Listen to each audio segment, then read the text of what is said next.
Yes friends, आज start करेंगे taxation for chartered accountants. Chartered accountants, this taxation paper का दो पार्ट है। First one income tax 50 marks and the next one is GST 50 marks, यानी income tax 50 marks, GST 50 marks. But marks तो equal है। Income tax का syllabus भयंकर वाला vast है, मतलब जो सिलेबस उनको 75-80 मार्क्स देना चाहिए, बट इंस्टीट्यूट आपसे बहुत मेहनत करवाएगा। इनकम टैक्स में मार्क्स बहुत कम देता है एंड जीएसटी बहुत स्मॉल टॉपिक है, छोटा ही है, यहाँ 50 मार्क्स है। एग्जाम के लिए दोनों ही इंपॉर्टेंट है, बट जीएसटी में क्या होता है ना, कम मेहनत पे ज़्यादा मार्क्स मिलता है, मेहनत कम मार्क्स ज़्यादा।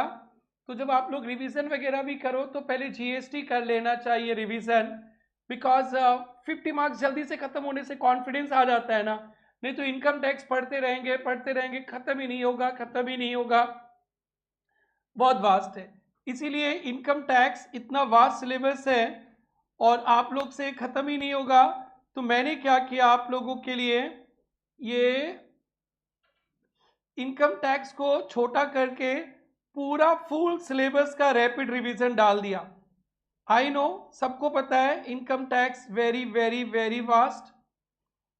सो इसको छोटा बनाने के लिए हमने पूरा पहले इनकम टैक्स का रैपिड रिवीजन डाल दिया। So once you start revision and all, यहाँ से पढ़ना। जैसे एक टीडीएस चैप्टर है, पढ़ाने के लिए 4 डेज लगता है, करीबन 8 to 10 आवर्स। 1.5 आवर में पूरा chapter complete with all questions and all.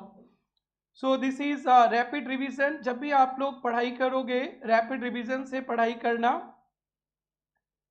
जब कभी लगे कोई सब्जेक्ट बहुत लंबा है, चैप्टर बहुत वास्ट है, तो स्टार्ट फ्रॉम रैपिड रिवीजन, जल्दी से आपके ग्रिप में आएगा, कॉन्फिडेंस बढ़ेगा। अदरवाइज डीमोटिवेट हो जाता है, इतना बड़ा चैप्टर है, खत्म ही नहीं हो रहा है। सो if you get that sort of problem, ध्यान रखना। एंड जब आप लोग एग्जाम के लिए भी रिवीजन करोगे तो पहले जीएसटी को कंप्लीट करना। जीएसटी 2-3 दिन के अंदर full syllabus you can revise, it's very simple. एक दो ही चैप्टर बड़ा है, बाकी का सब छोटे छोटे चैप्टर्स है। So your first preference will be GST. We don't know exam में कैसे क्वेश्चंस आएंगे, बट अगर कंसेप्ट पूरा कवर किया तो सारे कॉमन आते। और फिर नेक्स्ट इनकम टैक्स। सो 50-50 मार्क्स का है, लेकिन एक अच्छा पॉइंट है, 30% एमसीक्यूज है। सो 50 marks is your income tax, 50 का 30%, 15 marks will be MCQs. MCQs 15 marks का रहेगा and subjective only 35 marks income tax. This is question number 1 compulsory 15 marks का। पता है बेटा, ये इनकम टैक्स में जो पहला क्वेश्चन होता है ना, फर्स्ट क्वेश्चन, गजब, फुल सिलेबस का। टैक्स सब्जेक्ट ही ऐसा है, फुल सिलेबस मिला के एक क्वेश्चन बनता है and any two from remaining 3 question. यानी इनकम टैक्स में ओनली 3 क्वेश्चन चार्टर्ड अकाउंटेंट्स को करना होता है। Question 1 and out of 3 any 2, only 3 questions and 2 question 10 marks each. This is your marks का ब्रेकअप है। Same GST 30%, 30% of 50, 15 marks will be MCQs. और कितना इंटरेस्टिंग भी, एक एक एमसीक्यूज 2 मार्क्स का, नो नेगेटिव, और एक single question. And part 2 will be descriptive, 35 marks same, question 1 compulsory and any 2 from remaining 3। So this is your question paper pattern जो आपको ध्यान पे रखना है। और पता है सीए स्टूडेंट्स को ना एग्जाम में 2 आंसर का कॉपी मिलेगा, इनकम टैक्स का अलग, जीएसटी का अलग। मिला है ना स्नेहा तुम लोग को भी? So you have to write separately, एक ही पेपर में नहीं लिख देना, 2 सेपरेट कॉपीज। इनकम टैक्स कोई और चेक करता है, जीएसटी कोई और। तुम लोग को मिला था अभी? Yes. So 2 different set of copies में लिखना होगा, अलग अलग जाएगा, पेपर एक ही रहेगा, 50-50 मार्क्स का। तो एमसीक्यूज 30%, यानी 15-15 30 मार्क्स का एमसीक्यूज, बाकी का सब्जेक्टिव। फ्रेंड्स बस इतना ही है, इतना ही है। फिर भी जीएसटी पढ़ाने के लिए 80 to 90 आवर्स आज तो फर्स्ट डे है तो थोड़ा सा कम होगा, कल से regular 2 hours GST and 3 hours costing, 5 hours per day. And friends इसके लिए 150 hours. Now feel 150 plus 90 almost 240 hours classroom का कोचिंग चाहिए टैक्स सब्जेक्ट के लिए। सो इतना आपको डिटेल में, इतना इन डेप्थ में पढ़ाया जाएगा, एग्जाम तो हो ही जाएगा और आपके अंदर ना पूरा टैक्स वाला वाइब आ जाएगा। और इस बार जो लास्ट बेच पे जो मेहनत किए थे हम लोग टैक्स में, इस पर बहुत अच्छा रिजल्ट आया। टैक्स में 60 plus is equivalent to 90 plus मानते हैं। सो 60 प्लस मिला है स्टूडेंट्स को प्रेरणा ट्यूटोरियल्स का। ऐसे बाजार में हल्ला था कि टैक्स का पेपर बहुत टफ बहुत टफ बहुत टफ, बट जितना मैंने पढ़ाया था उसी में से था, तो इस स्टूडेंट्स को 60 प्लस मिला। टैक्स में 60 प्लस, अकाउंट्स कॉस्टिंग में 80 90 प्लस इक्विवेलेंट होता है। सो बहुत वास्ट है, टफ नहीं है। क्या है बेटा? बहुत वास्ट है। और ये वास्ट को इजी बनाने के लिए आप लोग regular, if you are regular in class रहोगे ना, तो रोज का रोज हम लोग याद करते जाएंगे। Everything will be memorise in class. अगर घर में बैठ के आप क्लास देखोगे ना, ओनली क्लास ही देखोगे, you can't keep in your mind, you can't memorise it, again you have to फिर से याद करना पड़ेगा। If you come to face class, देखना अभी टैक्स स्टार्ट करेंगे, एवरीथिंग घर में जाके बोलोगे ना मेरे को याद ही है, बस एक बार रिवीजन कर लो, everything will be in your mind. So जो बच्चा यहाँ पे आया है, रिक्वेस्ट टू एवरीवन कि आप लोग को मेरा ये ऑनलाइन अभी यूट्यूब पे आ जाएगा क्लासेस, तो ये मत सोचना कि घर में बैठ के देखेंगे। घर में बैठ के देखने से वही 100 बच्चा घर में बैठ के देखेगा तो 5 to 10 बच्चा ही पास करेगा, बट 100 स्टूडेंट्स क्लास में आके पढ़ेगा तो 30 to 40 बच्चा पास करेगा। अगर आप सिर्फ घर में पढ़ोगे तो सुनते रहोगे, खत्म, मन है पढ़ोगे, नहीं मन है नहीं, प्रैक्टिस नहीं करोगे, तो फिर 5 to 10% रिजल्ट वो बहुत ब्रिलियंट स्टूडेंट निकाल लेता है। बट बाकी सारा स्टूडेंट्स के लिए फेस टू फेस क्लास में आकर ही पास हो पाएगा। अगर आप सोचोगे रिकॉर्डेड मेरा घर में देखे आराम से समझ जाओगे, बट रिटेंशन नहीं रहेगा, टेस्ट नहीं रहेगा, यहाँ पे लॉटरी में आपका नाम नहीं आएगा, तो आप घर में पढ़ोगे भी नहीं। So if you want to be within 30 to 40% of student, तो you be regular in class, देखना आपको बहुत मजा आएगा और आपको टैक्स का पेपर में कोई प्रॉब्लम नहीं है। सो फ्रेंड्स, तो ये है एग्जाम का पैटर्न। एक बार एग्जाम का पैटर्न चार्टर्ड अकाउंटेंट्स लिख लीजिए, कॉस्ट अकाउंटेंट्स के लिए अलग है, ये CA students, only CA students लिखेंगे exam pattern.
Yes CA students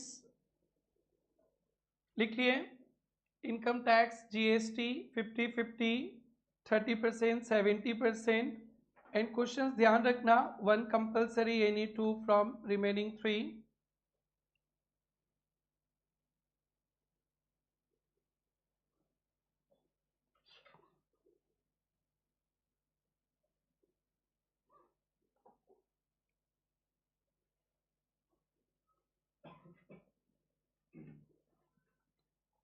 yes friends done.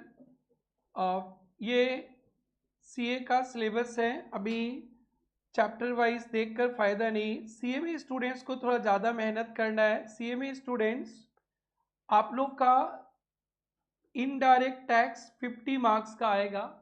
Indirect tax CMA students के लिए, डायरेक्ट टैक्स तो हम लोग बाद में पढ़ेंगे, 50 मार्क्स का. बट इनडायरेक्ट टैक्स में जीएसटी तो है ही, साथ साथ में कस्टम भी आ गया. सीएमए स्टूडेंट्स को थोड़ा सा एक्स्ट्रा पढ़ना है. तो सीएमए स्टूडेंट्स के लिए बस कहीं पे लिख देना, जीएसटी 40 मार्क्स का रहेगा सीएमए, और कस्टम ड्यूटी 10 मार्क्स का. सीएमए को थोड़ा सा ज़्यादा मेहनत करना है. सीएमए स्टूडेंट टैक्स के पहला वाला पेज पे इतने ही लिख लेंगे. इनडायरेक्ट टैक्स में GST 40 marks, custom duty 10 marks और इनकम टैक्स 50 मार्क्स सीएमए के लिए. तो सीएमए को एक्स्ट्रा क्या पढ़ना है, कस्टम ड्यूटी एक्स्ट्रा पढ़ना है, बाकी सब कॉमन है. तो सीएमए स्टूडेंट्स लिख लिया आप लोग, income tax 50 marks, GST 40 marks, custom duty 10 marks का. So everyone is beginner, first time tax पढ़ रहे हो, तो मैं अभी सिलेबस वगैरह नहीं दिखाता हूँ, टैक्स के बारे में कुछ बेसिक कंसेप्ट डिस्कस करेंगे. तो सबसे पहले ये बताओ आप लोग जीएसटी या इनकम टैक्स, पहले इनकम टैक्स ही बताते. इनकम टैक्स इनकम पे लगता है. आप लोगों का 15 लाख का इनकम है, 15 लाख का, और बोल दें कि उस पर आप लोग 2 लाख टैक्स दे दो, तो अच्छा लगेगा. आप लोग एक साल में 15 लाख कमाएं और गवर्नमेंट मोदी जी बोलेंगे कि बेटा बेटी 2-3 लाख रुपए टैक्स दे दो, तो अच्छा लगेगा ना नहीं लगेगा? बस ये बताओ. 3 लाख मांग लेते हैं, अच्छा लगेगा टैक्स देना? नहीं. बोलेगा ठीक है आप 15 लाख कमाए, टैक्स नहीं लेंगे, तो कैसा लगेगा? बहुत अच्छा लगेगा ना. देखो चांदनी तो पहला बार हंसी मेरे क्लास में. ओके ओके, आप लोग कोचिंग में आए प्रेरणा ट्यूटोरियल्स में टैक्सेशन का क्लास करने. फी क्या है मेरे को अभी पता नहीं, ऐसे बोलूं 11,800 फी बताऊं, 11,800 फी लेंगे आपसे. ये देने में अच्छा लगेगा ना? बोलूं बेटा 10,000 दे दो, वही चलेगा? कौन सा अच्छा लगेगा आपको? वाह, पक्का अच्छा लगेगा? किसी को टैक्स देना पसंद नहीं है. यू विल लाइक टू पे 10,000. वाह सर, थैंक यू सर बोल के 10,000 दे के भाग जाओगे. But if I ask you, no no no, you have to pay GST also, so वो थोड़ा पिंच करेगा ना 11,800 देना. So no one from here will like to pay tax, no satisfaction. But my dear friends, अगर आप tax नहीं दोगे तो देश कैसे चलेगा? देश कैसे चलेगा फ्रेंड्स? बेटा इंडिया इतना बड़ा कंट्री है, इंडिया को चलाने के लिए गवर्नमेंट का एक साल का एक्सपेंसेस करोड़्स में 53,47,315 crore is the total budgeted expenditure of Government of India for recently published budget.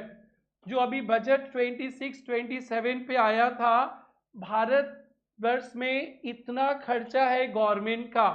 कितना खर्चा है देखो friends, 53,47,000. You don't have to remember, बस 53,47,000 crore is the budgeted expenses of government.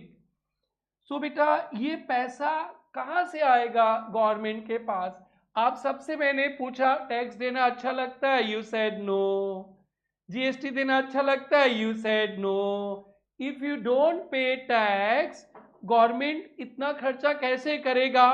और कहां खर्चा करता है? सुनो, डिफेंस पे. देख रहे हैं ना ईरान का क्या हाल कर दिया.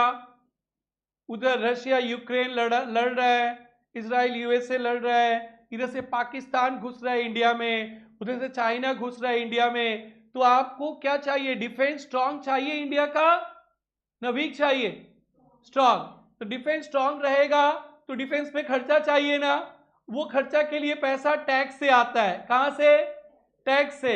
अब तो रील्स बना रहे होगे तुम लोग ब्रह्मपुत्र रिवर पे, वो जो ब्रिज बन गया उस पे किसने किसने रील्स बनाया? किसने किसने जाके ब्रह्मपुत्र ब्रिज पे फोटो लिया? सच सच बोलो. अरे किसी ने नहीं किया अभी तक. ब्रह्मपुत्र में नया ब्रिज बना है, कोई गया भी नहीं. कोई गया ब्रिज पे आज तक? तुम गया ब्रिज पे? अरे बोलो भाई, कैसा लगा जाकर? अच्छा है. अरे तुम लोग छोड़ी लोग कोई नहीं गया? New bridge, photo, selfie, reels.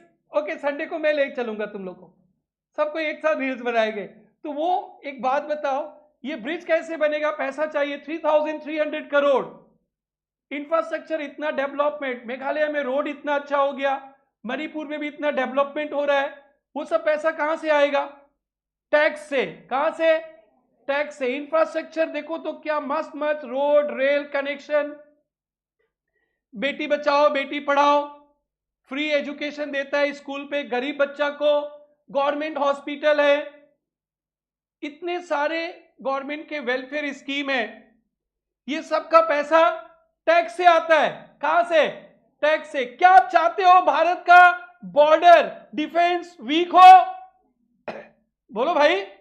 नहीं. तो टैक्स आप सही दोगे तभी तो स्ट्रांग होगा. तो बताओ टैक्स देना चाहोगे कि नहीं? अब नहीं. अरे you want to defence border to be strong एकदम. चाइना भी नहीं घुसे, पाकिस्तान. क्या चाहते हो कि हम लोग असम, नॉर्थ ईस्ट चाइना में चला जाए? नहीं. तो फिर टैक्स नहीं दोगे तो डिफेंस स्ट्रांग नहीं होगा. डिफेंस स्ट्रांग नहीं होगा तो चाइना खा जाएगा हम लोगों को. चाहते हो चाइना खा जाए हम लोगों को? चाइना तो इंसान को भी खा जाता है, जानवर खाते रहता है हम लोग कुछ कुछ कुछ कुछ. You want? नो. तो इसको बचाने के लिए टैक्स देना चाहिए. आपको पसंद है क्या इंडिया में हर एक जगह पे इंफ्रास्ट्रक्चर फैसिलिटीज अच्छा हो, रोड कनेक्शन हो, रेलवे कनेक्शन हो, एयरपोर्ट्स बने? यू वांट और नो? यस. कहां से बनेगा? पैसा चाहिए. तो पैसा कहां से आएगा? टैक्स से. तो क्या बताओ, टैक्स देना चाहोगे? सर नहीं चाहते, लेकिन हाँ तो बोलना ही पड़ेगा. ओके. कोविड के समय लोगों को मेडिकल फैसिलिटीज नहीं मिलता था, हॉस्पिटल में जगह ही नहीं था, लोग ऑक्सीजन के लिए मरते थे. बट गवर्नमेंट को बहुत सारा हॉस्पिटल्स बनाना है. असम में, नॉर्थ ईस्ट में तो छोटे छोटे जगह पे अच्छे हॉस्पिटल्स ही नहीं है. वहां के पेशेंट को या तो गुवाहाटी आना पड़ता होगा या दिल्ली जाना पड़ता है. पेशेंट वहां से आते आते डैश हो जाता है. कितना प्रॉब्लम्स है. तो आप चाहते हो ना बड़ा बड़ा हॉस्पिटल हर एक जगह पे खुले, ना नहीं चाहते हो? ये बताओ. चाहते हो. तो पैसा गवर्नमेंट के पास कहां से आएगा? टैक्स से. तो हम लोग को टैक्स अच्छा देना चाहिए, टैक्स देना चाहिए. गरीब घर का बच्चा पढ़ाई लिखाई नहीं कर पाता है, आप लोग के पेरेंट्स मैनेज कर लिए. बहुत सारे टैलेंटेड बच्चा पढ़ लिख नहीं पाता है क्योंकि स्कूल का कॉस्ट बहुत हाई है, तो फ्री एजुकेशन देता है गवर्नमेंट. क्या आप नहीं चाहते हो गरीब के घर का बच्चा अच्छा से पढ़ाई लिखाई करे? चाहते हो ना. तो गवर्नमेंट को बस खर्चा करने के पैसा चाहिए. तो पैसा कहां से आएगा? टैक्स से. अगर आप टैक्स दोगे तो ही तो होगा ना. यस. पहले तो रिमोट एरिया पे, गांव गांव पे लोग जा ही नहीं सकते थे चाह कर भी. रोड कनेक्टिविटी नहीं है, रेल कनेक्टिविटी नहीं है, एयरपोर्ट्स नहीं है. अब गवर्नमेंट को वो सब भी करना है, तो ये सब पे पैसा चाहिए. पैसा कहां से आएगा? टैक्स से. सो आपके क्लाइंट आके कभी बोलेगा ना कि टैक्स कंसल्टेंट जी मेरा टैक्स बचाइए, तो ये सब कहानी सुना देना, इमोशनल्स. आपका ऑफिस बंद हो जाएगा उसी दिन, दूसरे क्लाइंट के पास चला जाएगा. बट मैं तो टीचर हूं तो मैं अच्छे सिखाऊंगा ना. सो देखो, देश चलाने के लिए गवर्नमेंट को इतना रुपया चाहिए, 53 लाख करोड़. एंड इसका मेन यहां से आता है 29 lakh crore comes through tax.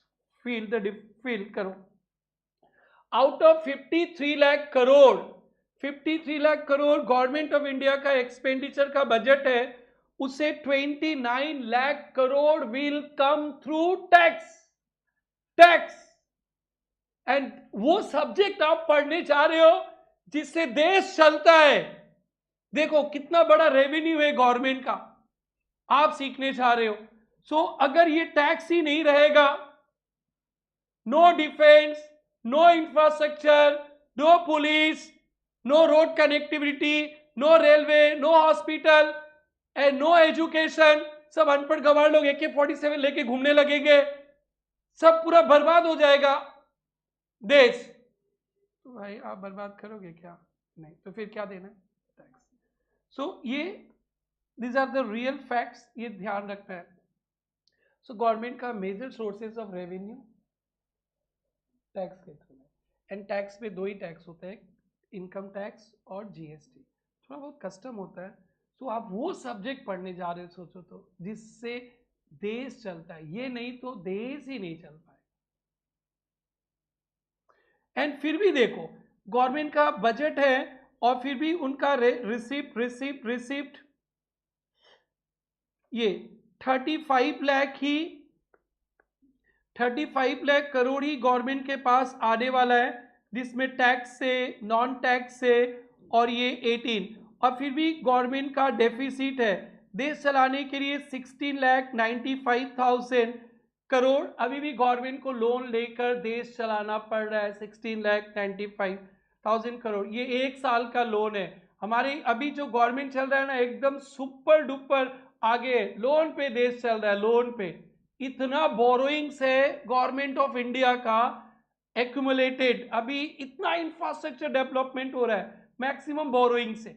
इस साल का ही डेफिसिट है, यहां से पैसा बोरोइंग से आएगा पैसा। सोचो गवर्नमेंट को जितना पैसा चाहिए देश चलाने के लिए उतना पैसा भी नहीं आ रहा है टैक्स से, नॉन टैक्स रेवेन्यू से। सो मजबूरन हमारे देश को, बीजेपी को, हमारे मोदी जी को हमारा देश चलाने के लिए बोरोइंग्स करना पड़ता है। सो आप लोग पढ़ लिख के अच्छे टैक्स कंसल्टेंट बनो।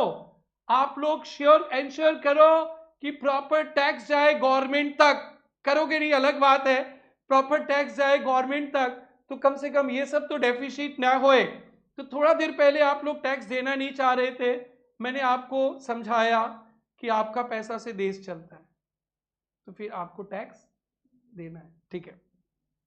दी आर द सम पॉइंट्स जो बजट से मैंने आप लोग के लिए लाया है कि आपको टैक्स सब्जेक्ट का इंटरेस्ट हो। So finally we are starting with the taxation. So आज हम लोग फर्स्ट क्लास पढ़ रहे हैं टैक्स का, इसलिए पहला 4-5 क्लासेस टैक्स का बेसिक्स फर्स्ट टाइम लर्नर्स के साथ। So what is tax? Tax क्या है देखना, fee levied by government on product or services.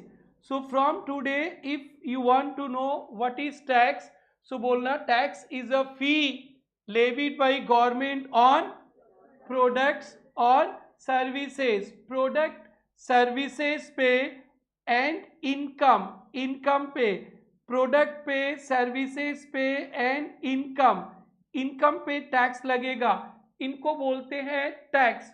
दो टाइप के टैक्स होता है, जो इनकम पे लगता है ना, इनकम पे जो टैक्स लगता है उसे कहते हैं direct tax, and product services पे जो टैक्स लगेगा उसे कहेंगे indirect tax. So tax is a fee levied by government on product service oblique income. बोलो बोलो मेरे साथ बोलना है, fee levied by government on product income. Okay, income पे जो टैक्स लगता है उसे कहते हैं डायरेक्ट टैक्स। बिकॉज मैं रमेश गुप्ता हूं, मैं जो इनकम करूंगा उसमें मेरे पॉकेट से टैक्स देना है। जो इनकम करता है वो खुद टैक्स पे करता है, इसीलिए कहते हैं उसे डायरेक्ट टैक्स। प्रोडक्ट और सर्विसेज पे जो टैक्स होते हैं ना, प्रोडक्ट और सर्विसेज पे जो टैक्स होते हैं उसे क्या कहते हैं? इनडायरेक्ट टैक्स क्यों कहते हैं? सुनो, हम लोग आपको कोचिंग दे रहे हैं, we are giving service to students. आप लोग जीएसटी मोदी जी को नहीं देते, we collect GST from student and deposit to government. GST comes from students' pocket, but you don't pay to government directly. It is collected by Prerna tutorials. इसलिए इसको बोलते हैं indirect tax. Tax will be borne by customer who consume goods, who consume services. Shweta बेटी के pocket से tax निकलेगा, टीना रानी के bank account से टैक्स निकलेगा, बट वो मोदी जी के पास नहीं जाएगा डायरेक्ट। किसके पास आएगा? PT, Prerna tutorials, and Prerna tutorials will deposit tax to government. So it is the responsibility of Prerna tutorials to collect tax from you all and deposit. It's called indirect tax. समझ में आया? हम लोग थोड़ी देर बाद पढ़ेंगे direct tax indirect tax का डिफरेंस। हिटलीज थ्योरी होगा थोड़ी देर बाद। So for the first point, tax is a fee levied by government on product service income. Income पे जो टैक्स लगता है डायरेक्ट टैक्स, प्रोडक्ट सर्विस पे जो टैक्स लगेगा इनडायरेक्ट टैक्स। डिफरेंस पढ़ेंगे, रटेंगे। Direct tax levied on person income, income पे लगता है, पर्सन पे। रमेश गुप्ता इंडिविजुअल है, उस पे टैक्स लगेगा, कंपनी पे टैक्स लगेगा, पार्टनरशिप फॉर्म पे टैक्स लगेगा, इनकम पे वो डायरेक्ट टैक्स है। इंडिया में एक ही एग्जांपल है डायरेक्ट टैक्स का, इनकम टैक्स, जो हम लोग जीएसटी कंप्लीट होने के बाद पढ़ेंगे। And paid directly by tax payer. RG income किया, आरजी टैक्स देगा। चांदनी बेटी से पैसा ले नहीं सकता हूं मैं टैक्स का, दिस कॉल्ड डायरेक्ट टैक्स। याद रहेगा, direct tax levied on income या पर्सन। एक एग्जांपल इनकम टैक्स। दोस्त आप लोग समझना भी रटना भी। And indirect tax is on product services and shifted to consumer. We pay tax to Modi ji, GST, but we collect tax from our students, shifted to consumer but paid by supplier. We pay directly to government but not from pocket, अपना pocket से, students के pocket से आता है। And the famous, today we are going to start GST थोड़ी देर बाद। GST is the main example of indirect tax. Custom duty CMA students को 10 मार्क्स के लिए पढ़ना है, चार्टर्ड अकाउंटेंट्स को नहीं पढ़ना है, फाइनल्स में पढ़ना है। नाम याद रखना, कस्टम ड्यूटी इंपोर्ट एक्सपोर्ट पे लगता है। किसपे? Import export. इंटरमीडिएट पे सीए स्टूडेंट्स के लिए कुछ नहीं है। वैल्यू एडिड टैक्स, पहले एक होता था VAT, excise duty. This are few examples. हम लोग ना सब कुछ पढ़ेंगे। कस्टम भी वन लाइनर, वेट भी वन लाइनर, एक्साइज ड्यूटी भी वन लाइनर, बिकॉज 1717 के पहले, 1 जुलाई 17 के पहले, 1 जुलाई 17 से जीएसटी आया।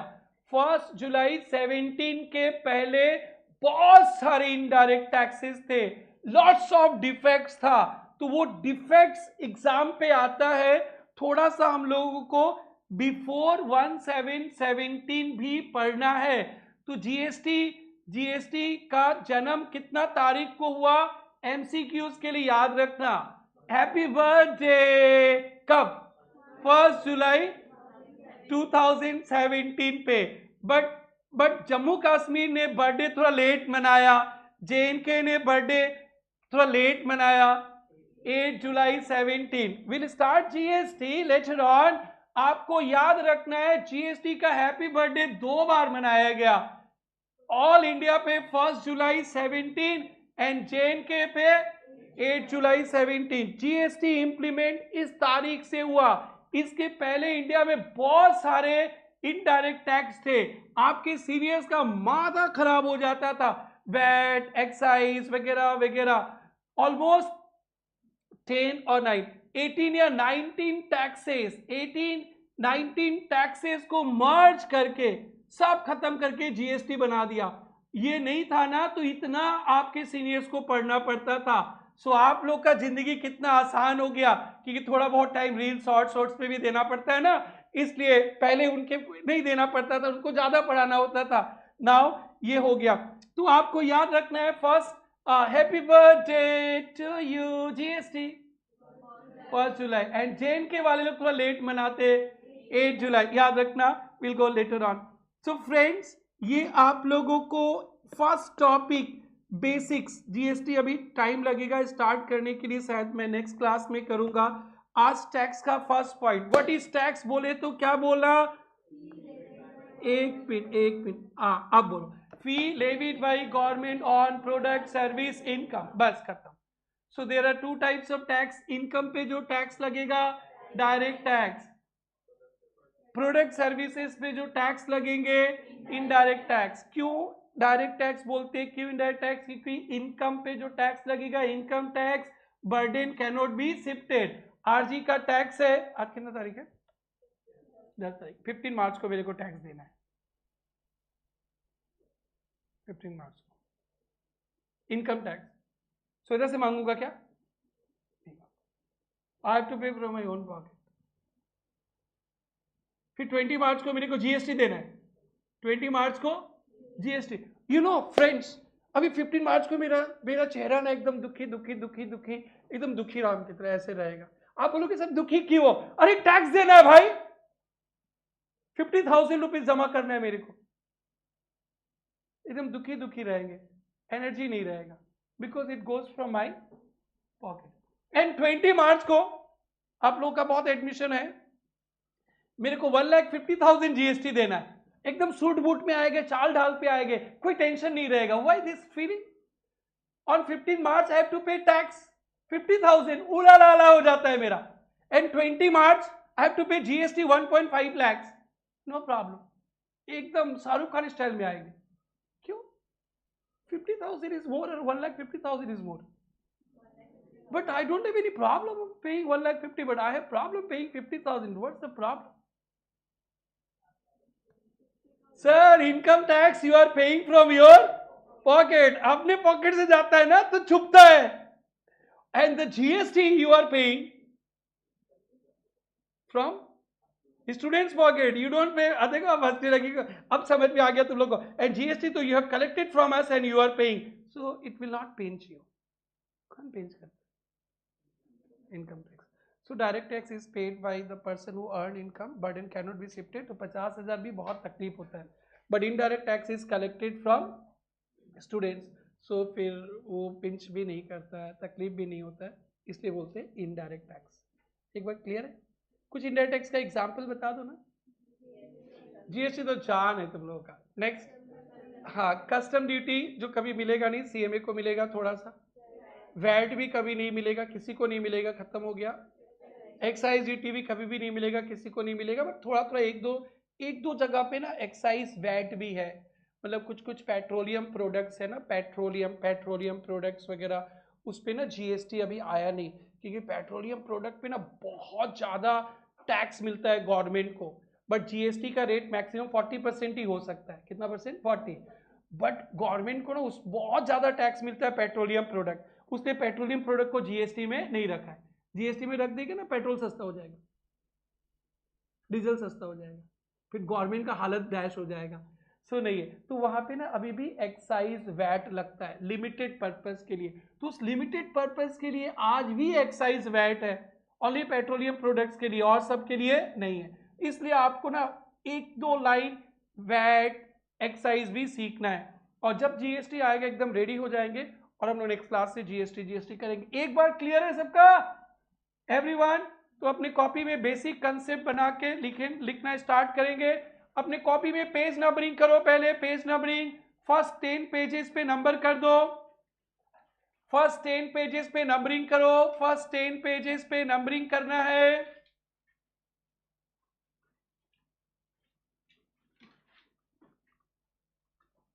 ऑलवेज नंबरिंग करके रखना।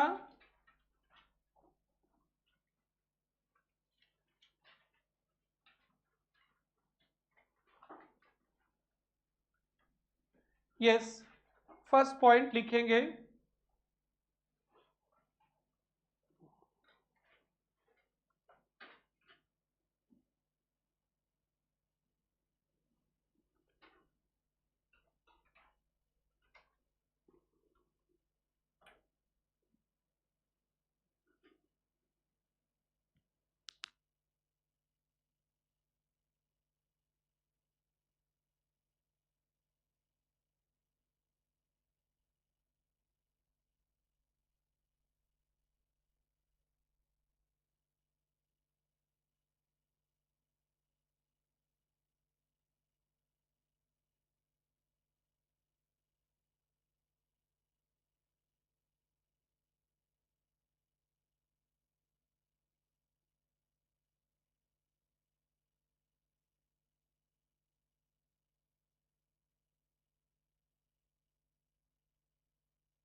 यस फ्रेंड्स,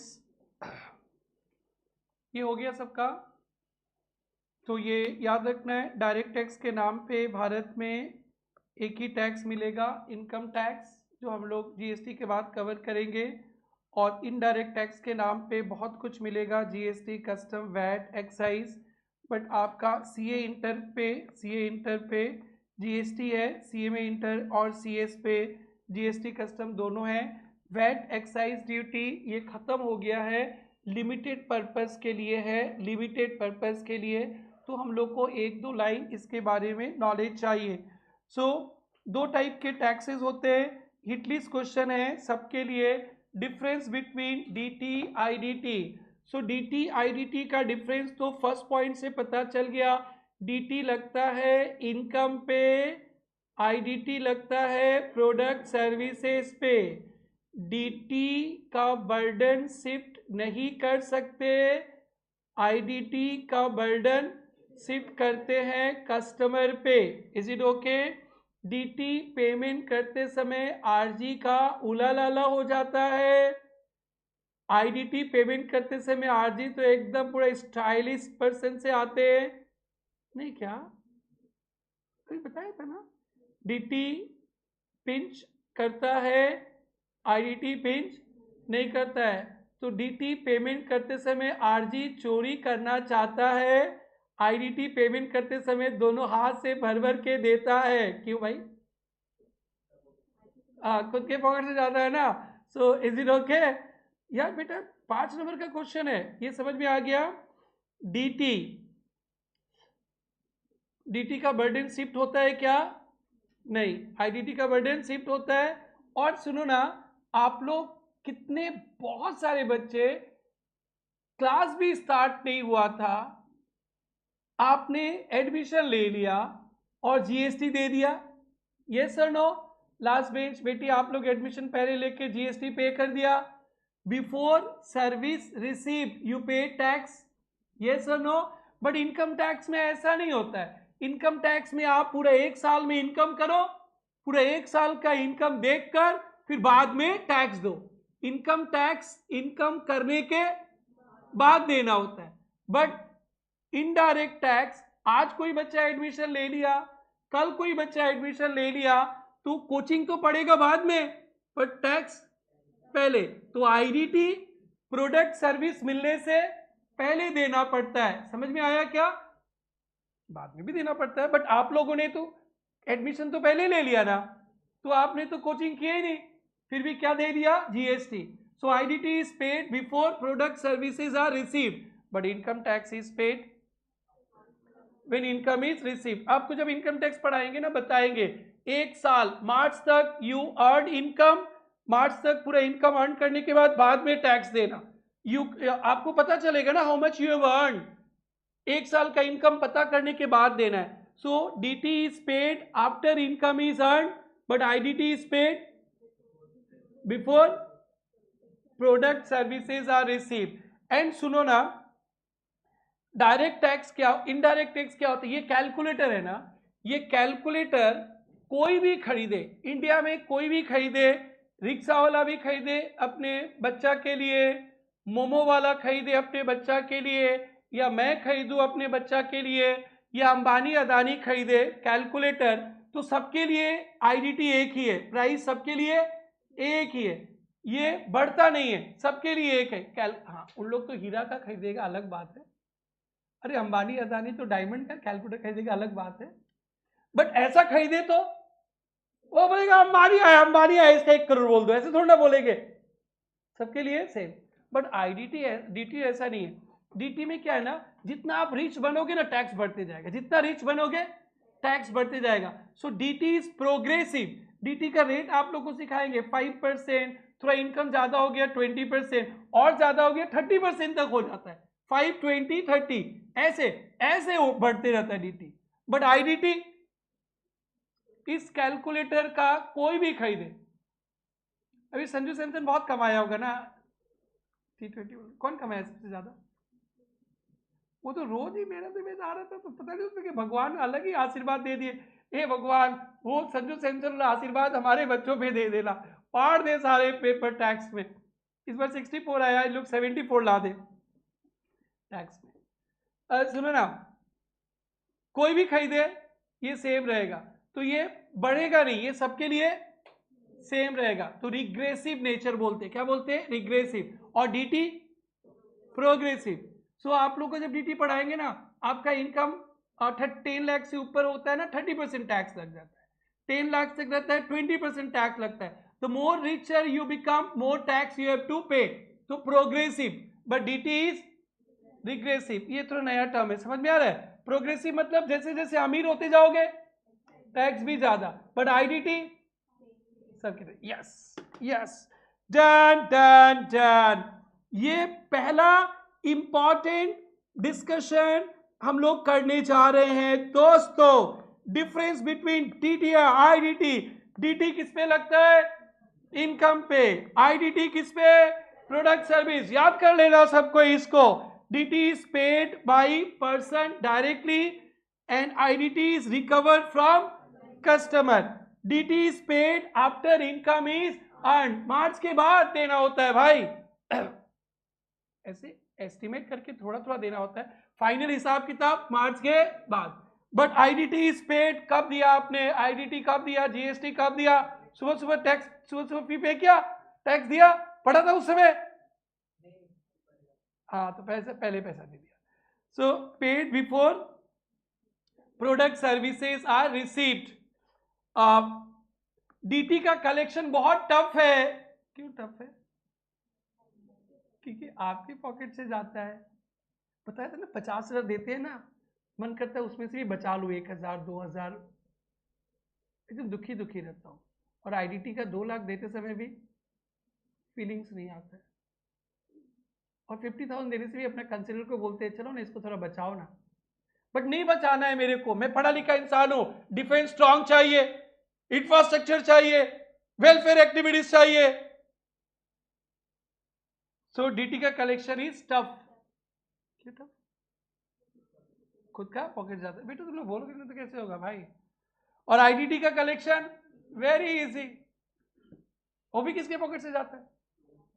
कस्टमर्स, स्टूडेंट्स के पॉकेट से जाता है।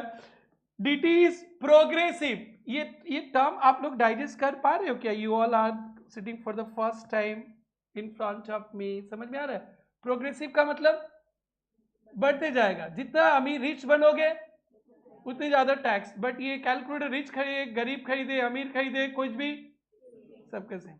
ओके, तो रिग्रेसिव, तो ये ना उल्टा पुल्टा क्वेश्चन सेट कर सकता है। प्रोग्रेसिव मतलब टैक्स बढ़ते जाएगा और रिग्रेसिव मतलब टैक्स सेम ही रहेगा। सब कुछ तुमको पता है क्या? एनडीटी का प्यारा सा एग्जाम्पल, एंड आईडीटी का example, is it okay?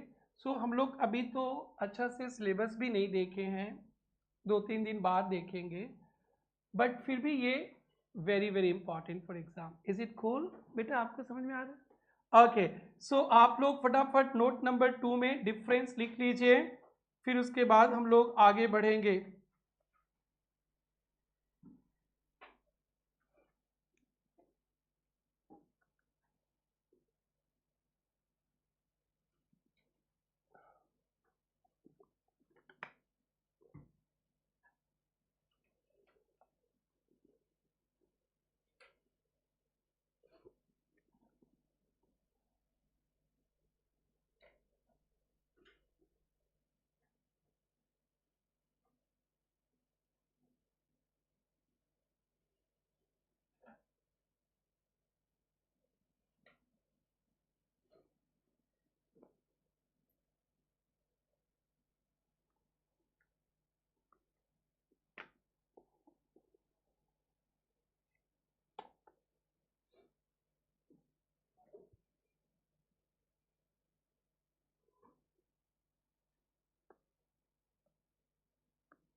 DT IDT का डिफरेंस होने के बाद आगे बढ़ते हैं।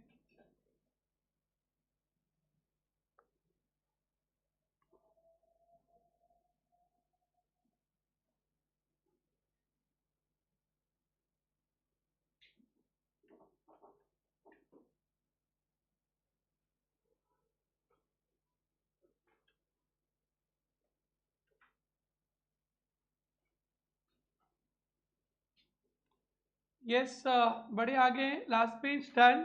चलो दोस्त, एक बार रिवाइज कर लेते हैं डीटी आईडीटी का डिफरेंस। क्या था डीटी आईडीटी का डिफरेंस पे? 1 DT on income, IDT on product services को बोलना है, टैक्स समझ के याद करना है। दूसरा, dt burden cannot be shifted, IDT burden shifted to consumer. dt is paid after income is earned, IDT is paid before goods services are received. dt progressive nature, IDT regressive nature।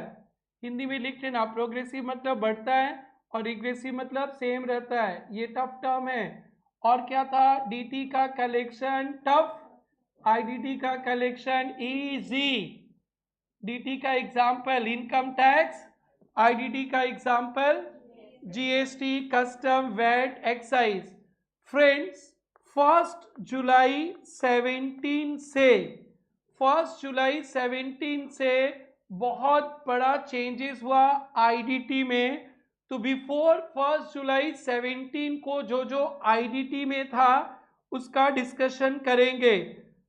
सबसे पहले VAT, value added tax, VAT था, VAT, VAT के बारे में 2 line with 1 example, फिर central sales tax, फिर excise duty, फिर custom, ये सब पढ़ के हम लोग फिर आएंगे जीएसटी में। और कल से हमारा जीएसटी एंट्री करेगा ट्रिंग टिंग टिंग। Now some basic concept. VAT का मतलब होता है वैल्यू एडेड टैक्स। ये क्या होता है? अभी भी कुछ कुछ पर्पस के लिए वैट है, लिमिटेड पर्पस के लिए। पता नहीं कब मोदी जी का मूड घुमा और वैट स्वाहा ब्रह्मपुत्रा में अभी तक है। वैट क्या होता है ध्यान से देखना। A of Assam, A of Assam ने बी ऑफ असम में सेल किया, सेल, सेल, ये भी असम है और ये भी असम है। Within the state, state के अंदर कोई सामान बेचने से जो टैक्स लगता था उसको कहते थे value added tax. Limited purpose के लिए कभी कभी नाम आएगा, याद रखना। वैट क्या है? Value added tax, tax on intra state sale, tax on intra भी टफ टर्म है, within state, within state sale, within state sale करते हैं ना तो जो टैक्स लगता है उसे कहते हैं VAT. Within state sale पे जो टैक्स लगता था उस टैक्स को कहते हैं VAT, value added tax. A of Assam B से कलेक्ट करके फिर गवर्नमेंट को दे देता था। अब ये खत्म, आपको इसका कैलकुलेशंस कभी नहीं मिलेगा, बट कहीं कहीं पे ये टर्म मिलेगा। तो याद रखना, within the state sale होगा तो वैट लगेगा, value added tax. For example, sale हुआ 10,000 का और वैट 10% है तो 10,000 का 10% 1,000। एंड आपका जो बिल बनेगा, बिल आपको पेमेंट करना था कितना? 11,000। और ये आसाम गवर्नमेंट को मिलता था। किसको मिलता था? Assam government. Constitution of India ने ये पावर स्टेट गवर्नमेंट को दिया था। स्टेट गवर्नमेंट, भारत का संविधान से पावर मिलता है। ये within the state sale होने से टैक्स मारने का पावर स्टेट को है, मामा को है, मामा। एंड वेस्ट बंगाल से, वेस्ट बंगाल में सेल होगा ना ममता दीदी, इधर मामा उधर दीदी, ठीक है। और भी मामा बहुत है, चाचू भी है क्या कोई? आगे।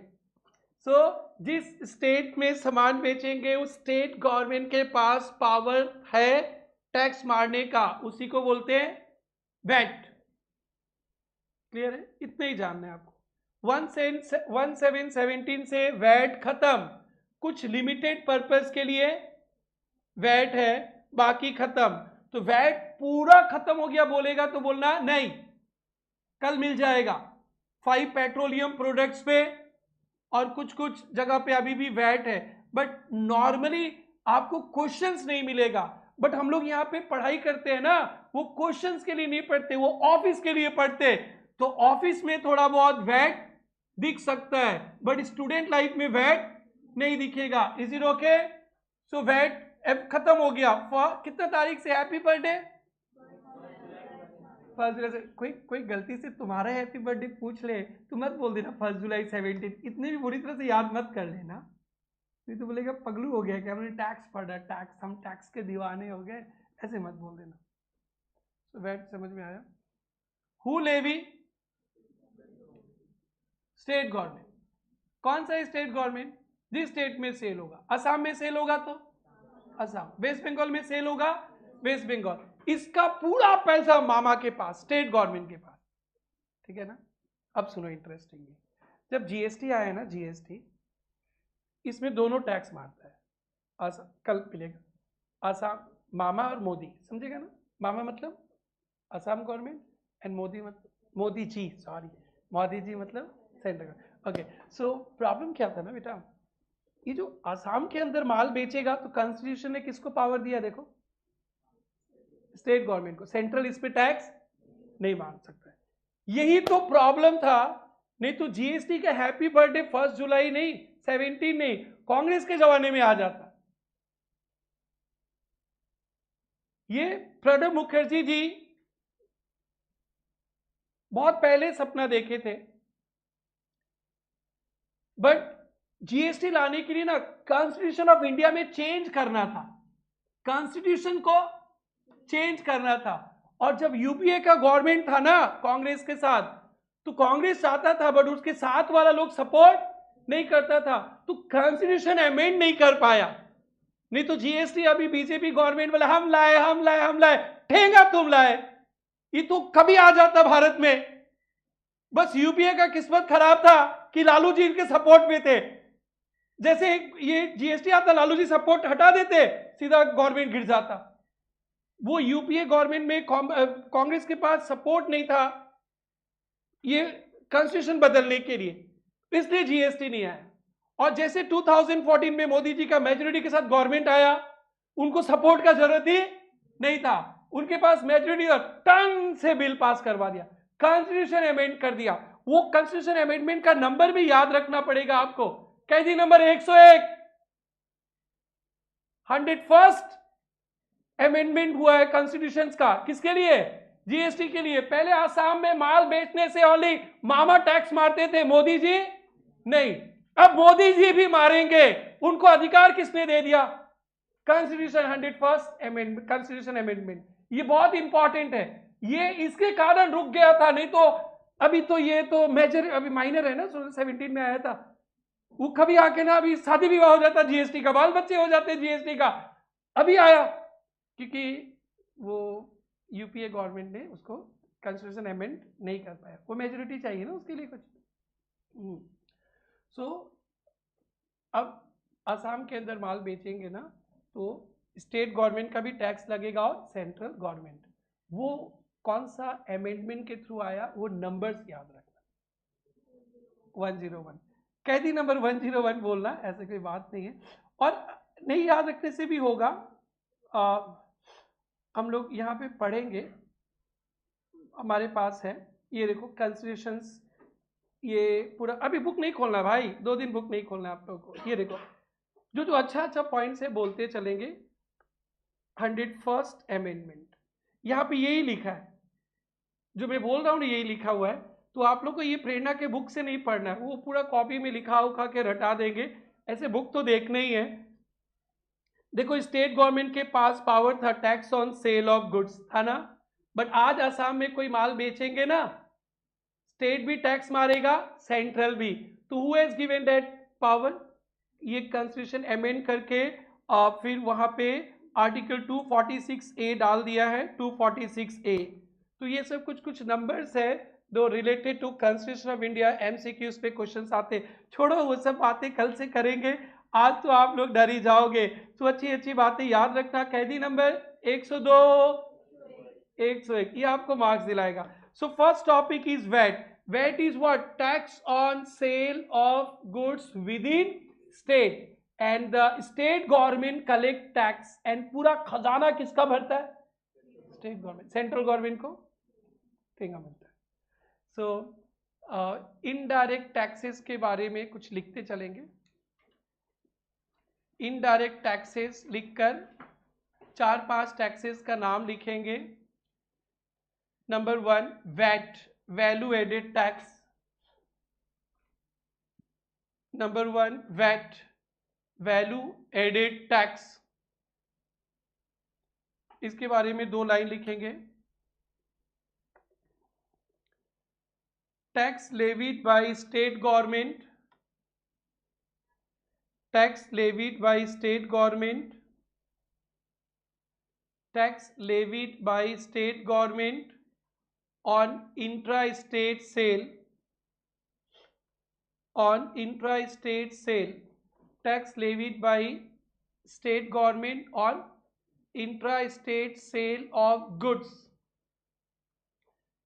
इंट्रा मतलब विद इन स्टेट, इंट्रा मतलब with in state, within state.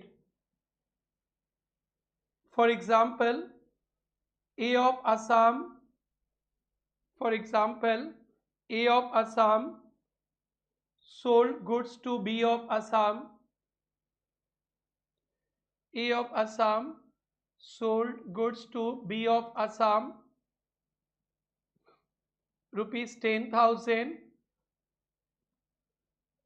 VAT rate 10%, rupees 10,000, VAT rate 10%. So अब आंसर लिखेंगे. This is within state sale, this is within state sale, this is within state sale.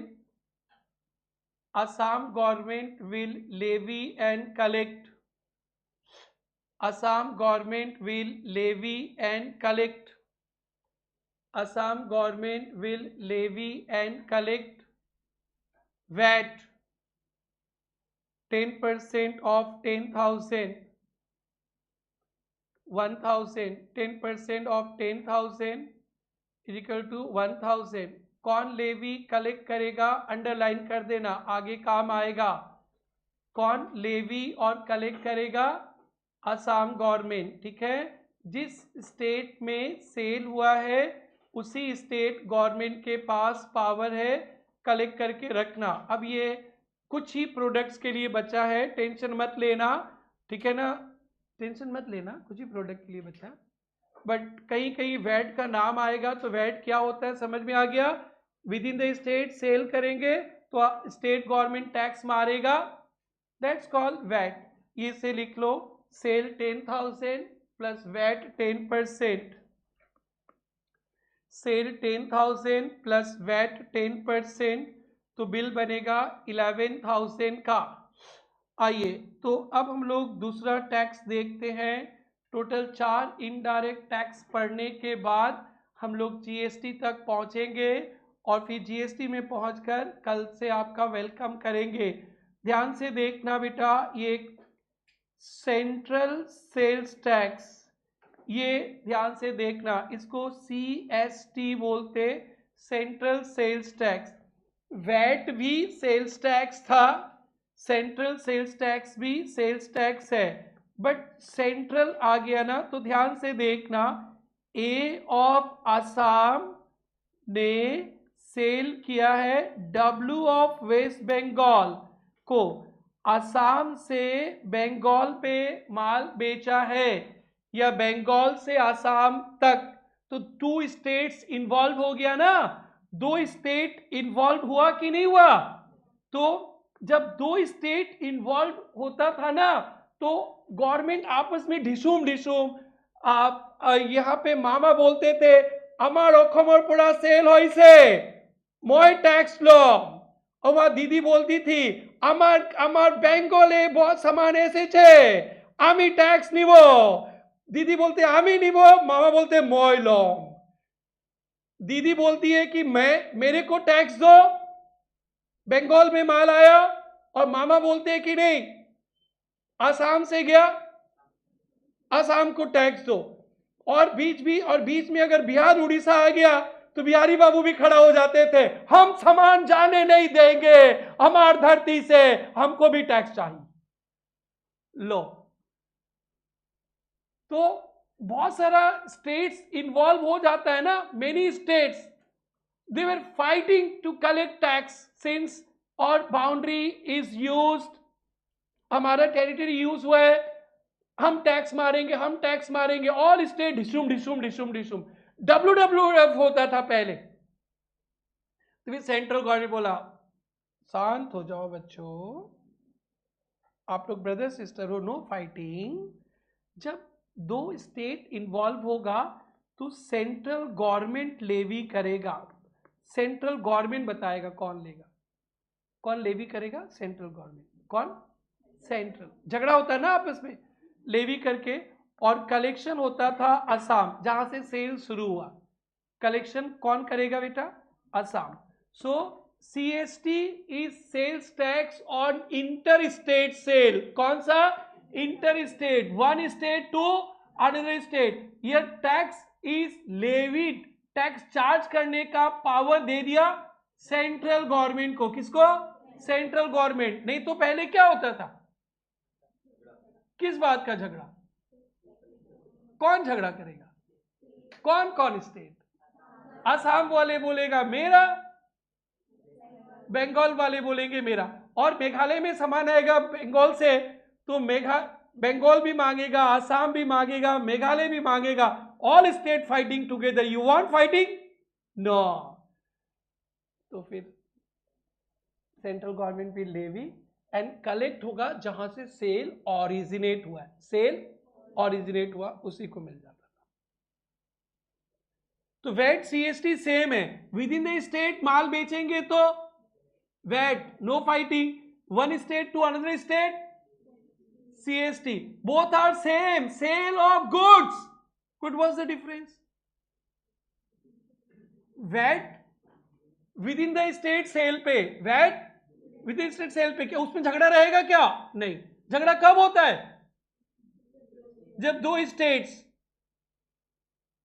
Central sales tax, so central sales tax is levied on interstate sale, on both are sales tax, VAT भी, CST भी, but within the state VAT, और outside the state, one state to another CST, clear है ना, दोनों एक साथ लगेगा ना, एक ही लगेगा, हाँ समझदार बेटा, बेटा आपको समझ में नहीं आ रहा सेकंड क्लास में, पक्का पक्का आ रहा है, स्माइल देते रहना, ओके। छोटे बच्चे हो ना, टिंग टिंग टिंग, अब फिर से बोलो, VAT within state sale पे, सीएसटी इंटर स्टेट सेल, पक्का, कोई पूछेगा नहीं आपसे आगे चलकर, कहीं कहीं पे जहां पे वो जीएसटी नहीं ला सका ना, वहां पे वैट सीएसटी है, कल आ जाएगा कि एक्साइज कुछ कुछ प्रोडक्ट पे ना वैट सीएसटी लगेगा, फिर उस समय आके मैं वैट सीएसटी बताऊंगा तो खराब ही लगेगा ना, तो अभी पूरा चीर फाड़ देता, अच्छा से ठीक है, तुम दुखी क्यों हो गई, हाँ नहीं तो ठीक है। सो नोट नंबर 2 चले, central sales tax, it is levied on, central sales tax, it is levied on interstate sale, it is levied on interstate sale by central government,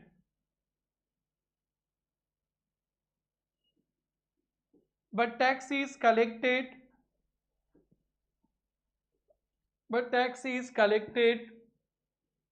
by state government, but tax is collected by state government, but tax is collected by state government from where sales originated, tax is collected by state government from where sale is originated, ठीक है। एक example लिखेंगे तो clear होगा, ए of Assam sold goods 10,000 to B of West Bengal, sold goods 10,000 to B of West Bengal, sold goods 10,000 to B of West Bengal। अब लिखेंगे answer, it is a interstate sale, it is a interstate sale, full stop, CST is levied by central government, CST is levied by central government, but tax will be collected by Assam government, but tax will be collected by Assam government. Tax will be collected by CST levied by central government, but tax will be collected by Assam government. अगर यहाँ पे value लिखते हैं, value 10,000 और CST का rate थोड़ा कम होता था 4%, तो कितना होगा देखो तो 400 ना, तो बिल कितना का बनेगा फ्रेंड्स 10,400. ये 400 किसके पास जाएगा, मामा ना दीदी? This 400 will go to state Assam government ना वेस्ट बंगाल गवर्नमेंट? यस, ये किसके पास जाएगा, असम गवर्नमेंट. ये याद रखना, सेंट्रल सेल्स टैक्स लेवी किस पे होता है, 2 स्टेट्स इन्वॉल्व होने से. ये थोड़ा टफ है, आप लोग बोलो मेरे साथ, CST लेवी कब होगा, 2 स्टेट्स में सेल होएगा तो, ठीक है, 1 स्टेट टू अदर. कौन लेवी करेगा, सेंट्रल गवर्नमेंट. कौन पैसा उठा के रखेगा, सेलर गवर्नमेंट. जिस स्टेट से सेल हुआ. Is it okay? कभी MCQs में क्वेश्चंस मिल सकता है, बट थोड़ा सा ध्यान रखना है. कूल, कॉपी कर लो.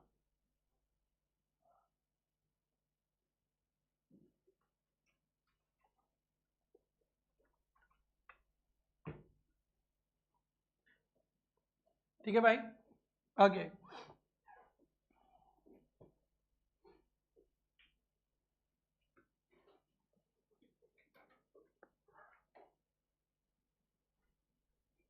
So VAT and CST, clear? Both are on sale of goods. First is within the state and the second one is interstate, one state to another state. कोई doubt है? नहीं. तो ये सब खत्म हो गया है फ्रेंड्स, कुछ लिमिटेड पर्पस के लिए है. नेक्स्ट लिखेंगे एक्साइज ड्यूटी. नेक्स्ट लिखेंगे एक्साइज ड्यूटी.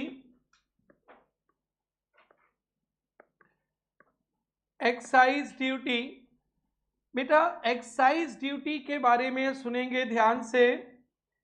एक्साइज ड्यूटी ये लेवी करता था सेंट्रल गवर्नमेंट ऑन मैन्युफैक्चरिंग पे, मैन्युफैक्चरिंग ऑफ एक्साइजेबल गुड्स. समझेंगे, ये थोड़ा सा एडवांस है. सो मैन्युफैक्चरिंग, जो फैक्ट्री वगैरह पे माल बनता है ना, मैन्युफैक्चरिंग, उस पे जो ड्यूटी टैक्सेस लगता था उसी को कहते हैं एक्साइज ड्यूटी. एक्साइज ड्यूटी, और ये किसका अमानत था, किसका प्रॉपर्टी था, सेंट्रल गवर्नमेंट का. किस पे मार्क करता था, मैन्युफैक्चरिंग पे ऑफ एक्साइजेबल गुड्स. इंडिया में एक एक्साइज ड्यूटी एक्ट, पूरा एक एक्ट था जिस पे लिखा था ये सारे प्रोडक्ट्स इंडिया में बनेंगे तो टैक्स लगेगा, ये रेट है. तो जिन जिन का उसमें नाम लिखा था उसको बोलते हैं एक्साइजेबल गुड्स.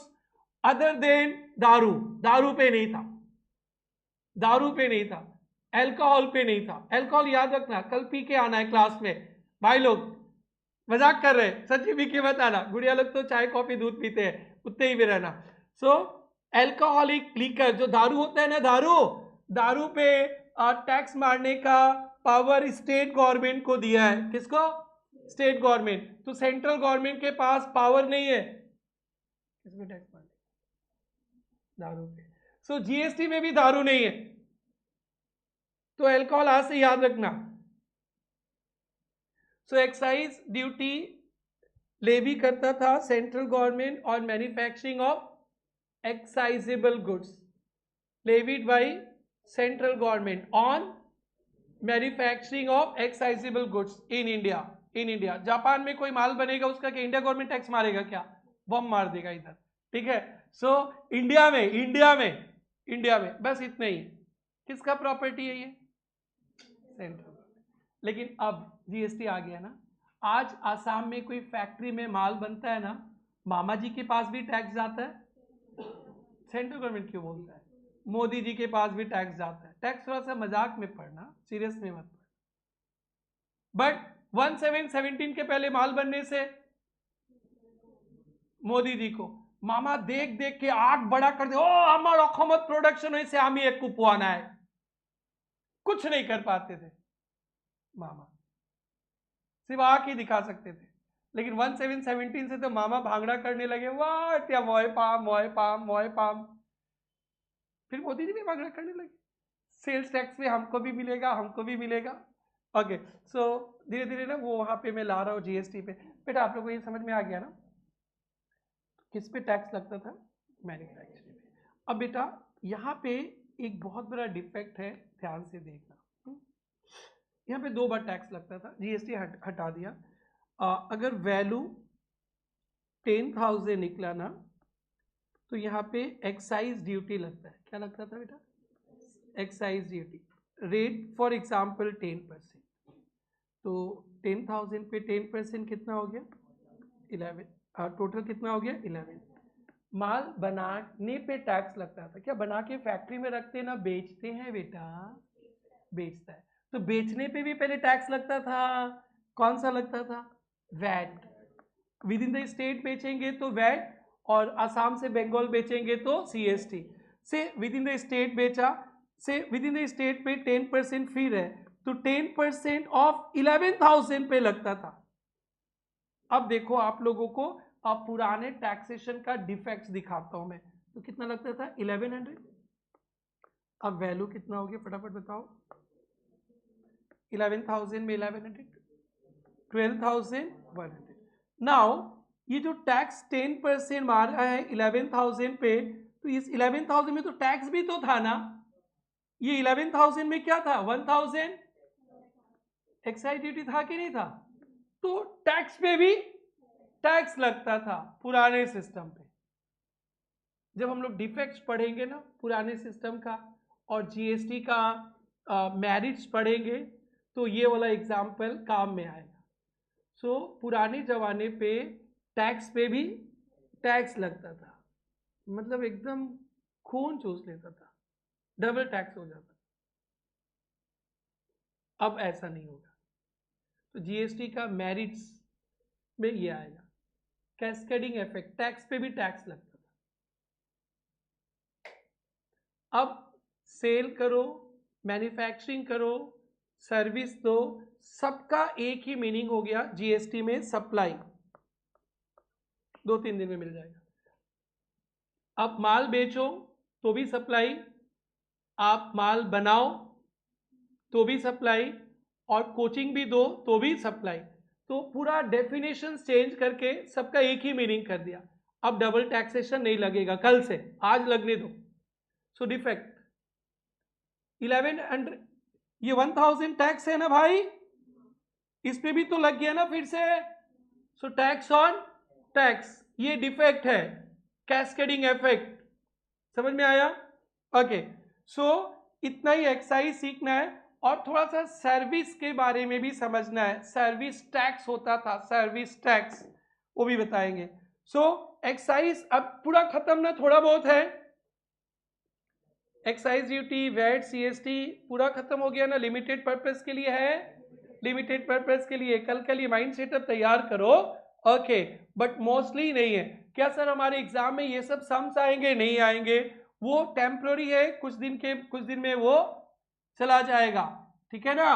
तो हम लोग को इसमें चैंपियन नहीं होना है, इसको गाली देने के लिए याद रखना है। गाली क्या दिया? तुम घटिया है, टैक्स पे भी टैक्स मारता है, जीएसटी हमारा अच्छा है, ये सब पे टैक्स, सिर्फ गाली सुनाने के लिए। इसको कैस्केडिंग इफेक्ट बोल देते हैं, टैक्स पे भी टैक्स, कैस्केडिंग इफेक्ट एमसीक्यूज में आएगा कल। कैस्केडिंग इफेक्ट, टैक्स पे भी टैक्स। वो 1,000 एक्साइज ड्यूटी पे भी सीएसटी लग गया या वैट लग गया ना। 10,000 पे लगो ठीक है भाई, बट 1,000 पे भी तो लग जा रहा है क्या? 1,000 पे क्या लग गया नीचे जाकर? वैट या सीएसटी लग गया ना। मेरे को नहीं दिख रहा है, पीछे निगाहों से देख रही हो, अच्छा से देखो प्यार से, नहीं दिख रहा है? हाँ चश्मा दो, बोलो बेटा। ये 11,000 में कौन कौन है? तेरे को नहीं दिख रहा है बेटा?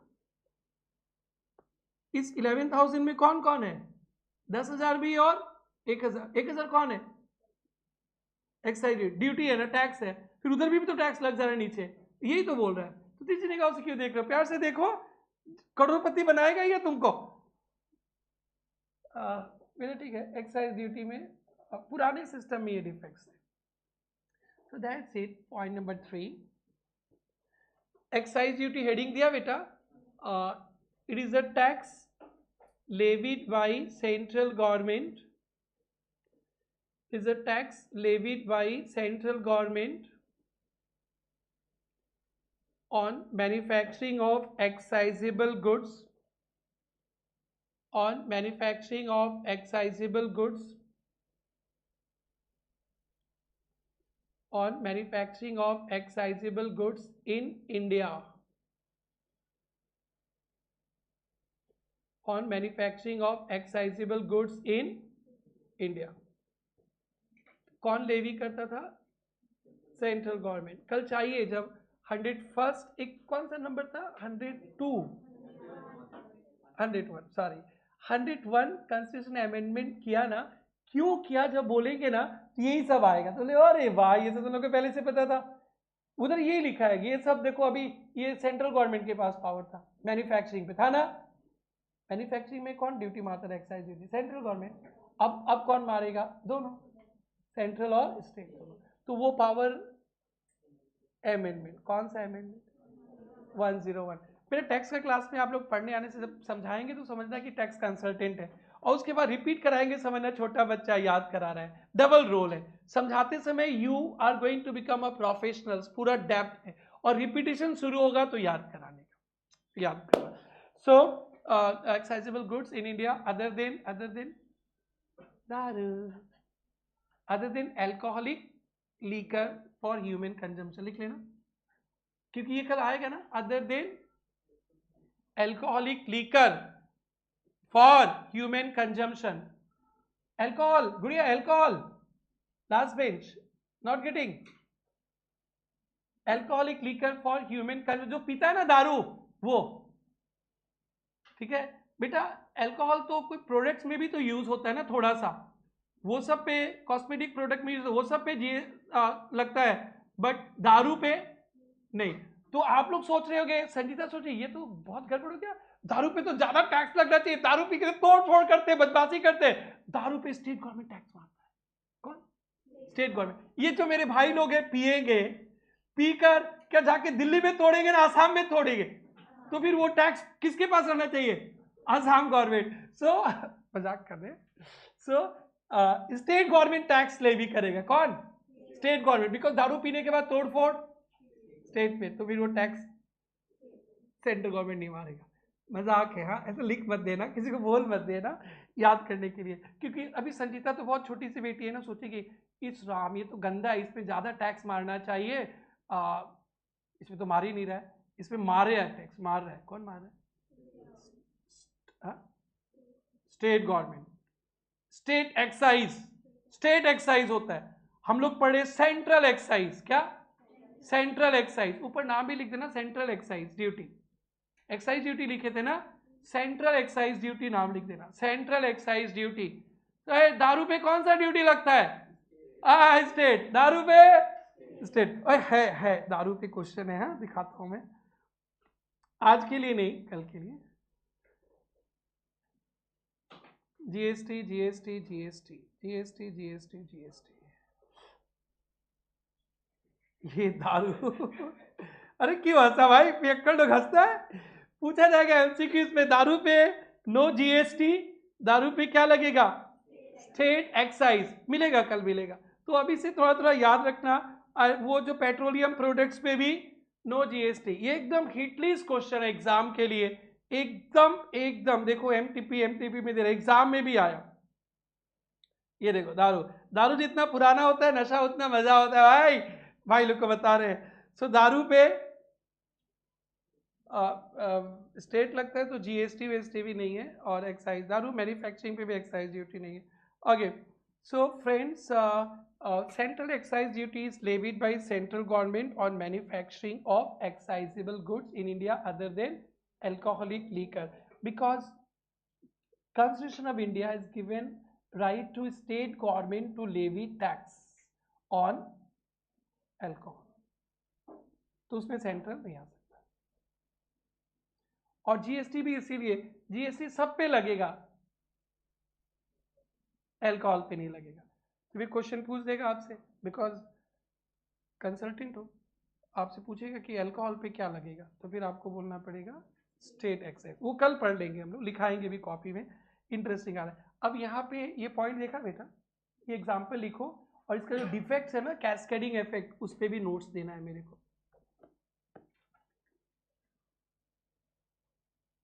बस इसके बाद एक सर्विस टैक्स, उसके बाद जीएसटी आ जाएगा, और कल से हम लोग जीएसटी पढ़ेंगे।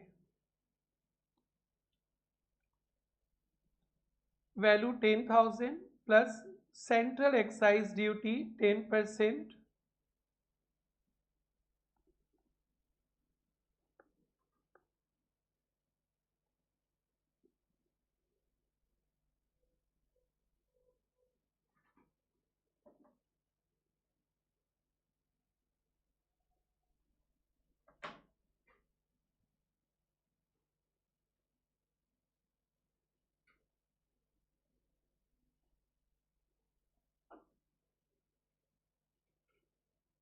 ये एग्जाम्पल लिखा ना। ये देखना बेटा, ये जो वैट लेवी कर दिया गया है 11,000 पे, और 11,000 में 1,000 क्या है बेटा, टैक्स है। So VAT is levied on excise duty also, VAT levied on excise duty also. This is tax on tax. This is cascading effect. So cascading effect old indirect tax का बहुत बड़ा डिमेरिट्स था, old indirect tax का, इसलिए basics में ये term आपको ध्यान रखना है।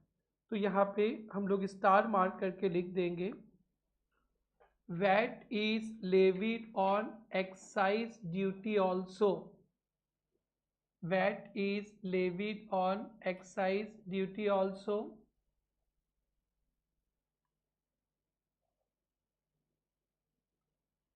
VAT is levied on excise duty also. That is tax on tax. That is tax on tax. That is cascading effect. Tax on tax, that is cascading effect. Tax on tax, that is cascading effect. Yes friends, so old indirect tax में ऐसे बहुत हैं जो important है, वो पढ़ रहे। VAT clear है, tax on within state sale levied by state government. दूसरा central state tax, tax on inter state sale levy by central government collected by state from where sales originated. Excise duty levy by central government on manufacturing of excisable goods other than दारू। दोस्त last point आज के class के लिए, service tax. Service tax friends, service tax ये levy करता था central government on service.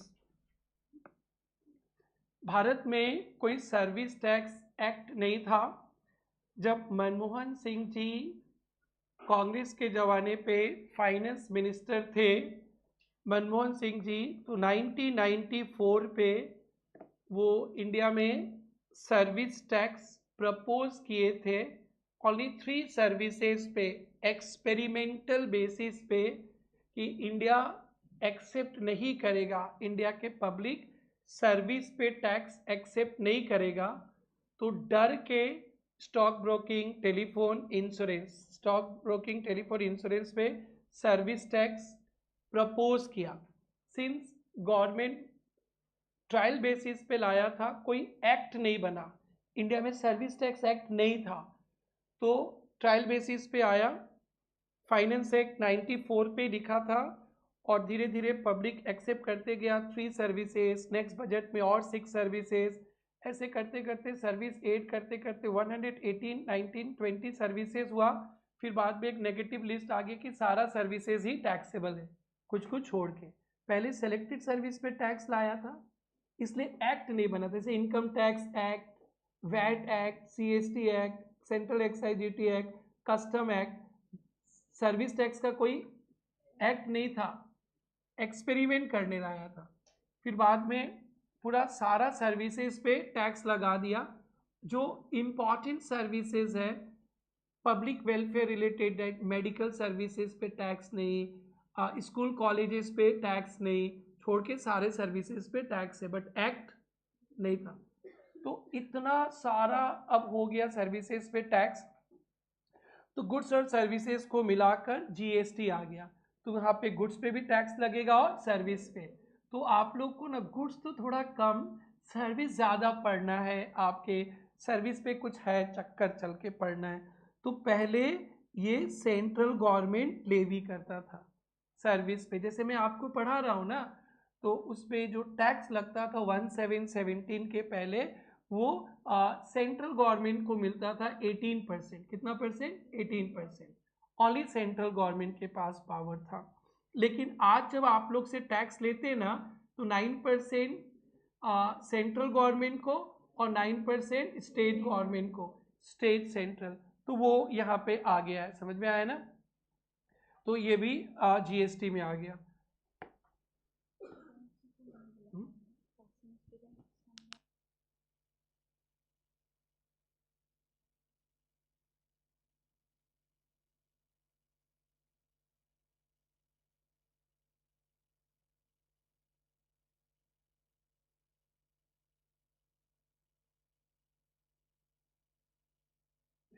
सुनो, क्या बोलते हैं?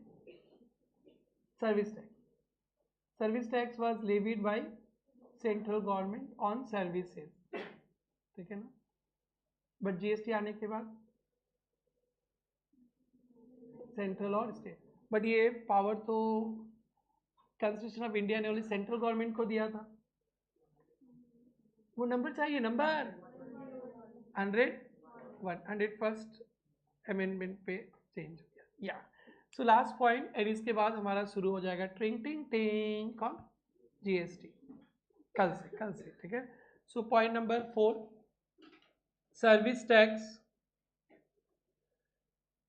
It is a tax levy by central government, tax levy by central government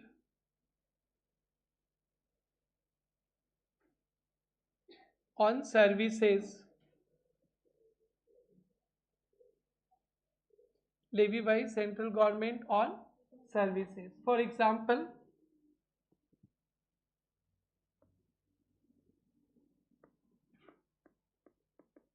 value of service 10,000 और सर्विस टैक्स 18%।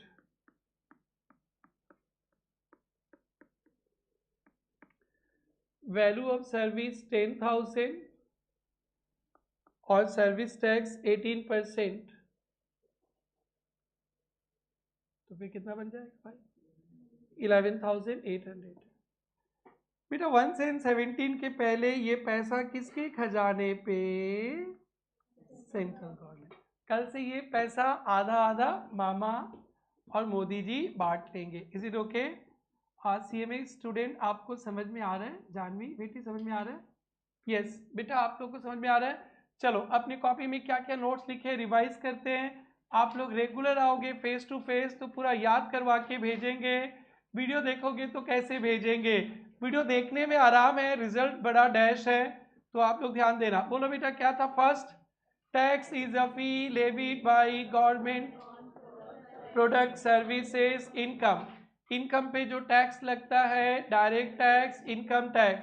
प्रोडक्ट पे जो टैक्स लगेगा indirect tax, GST, custom, VAT, CST, service tax, central excise duty, state excise duty, सब कुछ।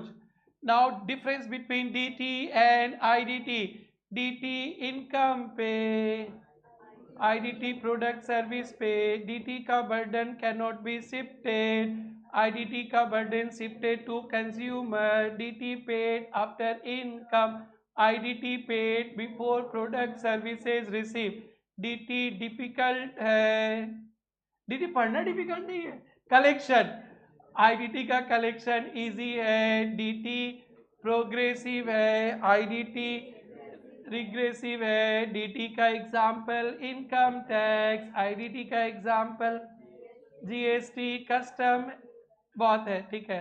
उसके बाद क्या पढ़े, कौन सा तारीख को happy birthday to you, GST 1 जुलाई 17, JNK वाले लोग थोड़ा लेट मनाए 8 जुलाई को, ठीक है ना।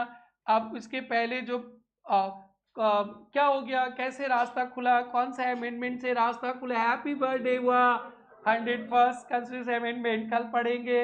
ये नंबर याद रखना, कैदी नंबर 101 हाजिर हो, पुराने जमाने का टैक्स का नाम बताओ, VAT, intra state sale levy by state government, खत्म।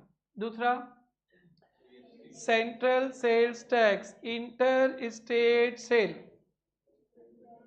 levied by central government but collected by state government from where sales originated. Next, central excise duty levied by central government on manufacturing of excisable goods in India. ओहो, other than दारू, पीने वाला दारू, ये तो भूलना ही मत, GST में हमेशा मिलेगा ये। और इधर ही देखा कि टैक्स पे भी टैक्स लग गया, हाईलाइट से हाईलाइट कर दो बेटा उस पॉइंट को, टैक्स पे भी टैक्स लग गया, कैस्केडिंग इफेक्ट था ना, एक्साइज ड्यूटी पे वैट लग गया, कैस्केडिंग इफेक्ट। और उसके बाद क्या था, service tax levy by central government on services, फिर बस खत्म। सो कल जब हम लोग मिलेंगे क्या पढ़ेंगे, GST।